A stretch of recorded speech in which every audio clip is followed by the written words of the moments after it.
जब तक उस औरत से और बर्दाश्त नहीं हुआ और उसने अपने पति को थप्पड़ नहीं मार दिया, तब जाकर उसके परिवार को एहसास हुआ कि वे हद पार कर चुके थे। फिर भी उनका अपनी गलती मानने का कोई इरादा नहीं था। आखिर गलती मानने का मतलब होता उस पर अपना कंट्रोल खो देना। इसके बजाय ननद ने उस औरत के लिए ताली बजाई। उसने उसकी हिम्मत और उस थप्पड़ की तारीफ की और कहा कि वह भी उसके साथ मिलकर इस परिवार को सबक सिखाएगी। यह कहते हुए उसने डाइनिंग टेबल ही पलट दी। पूरा परिवार गुस्से से आग बबूला हो गया। ससुर गुस्से में उसे डांटने लगे कि उसकी हिम्मत कैसे हुई बड़ों की बात न मानने की, लेकिन ननद ने बेपरवाही से जवाब दिया कि जो बड़े छोटों की परवाह ही नहीं करते उनकी बात न मानने में क्या बुराई है। उससे बहस में हारकर ससुर ने गुस्से में अपने बड़े बेटे को निकम्मा कहना शुरू कर दिया। बोले कि शादी को इतने साल हो गए और अब तक अपनी बीवी को काबू में नहीं कर पाया। लेकिन ननद ने तुरंत सवाल किया कि अपनी पत्नी को कंट्रोल न कर पाना आखिर निकम्मापन कैसे हुआ। वह उनकी यह बेकार और पुरानी सोच सैकड़ों बार सुन चुकी थी और अब उससे तंग आ चुकी थी। ससुर गुस्से से कुछ बोल ही नहीं पाए। यह देखकर सास बीच बचाव करने का नाटक करने लगी। उसने कहा कि इस मामले का ननद से कोई लेना देना नहीं है, यह सिर्फ उस औरत और उसके पति के बीच का झगड़ा है, इसलिए उसे बीच में नहीं पड़ना चाहिए। लेकिन ननद ने उसकी बात मानने से साफ इनकार कर दिया। आखिर थोड़ी देर पहले जब सास उस औरत को भाषण दे रही थी तब उसने इशारों इशारों में उसे भी सुनाया था। यहाँ तक कह दिया था कि उनका परिवार खून के रिश्तों से जुड़ा है और वह औरत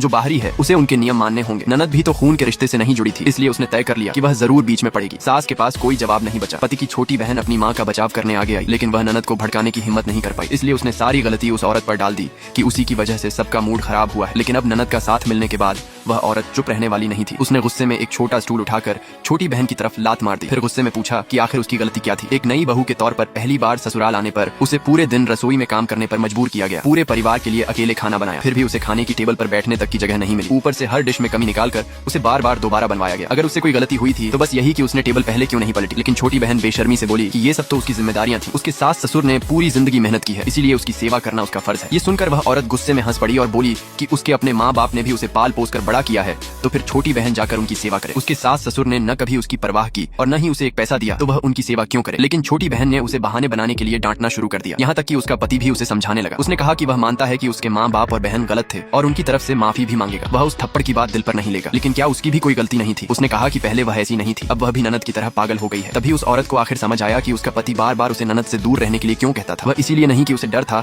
कि ननद उसे परेशान करेगी, बल्कि इसीलिए कि उसे डर था कहीं ननद उसे सच का एहसास न करा दे, ताकि उसका परिवार हमेशा की तरह उसे कंट्रोल करता रहे।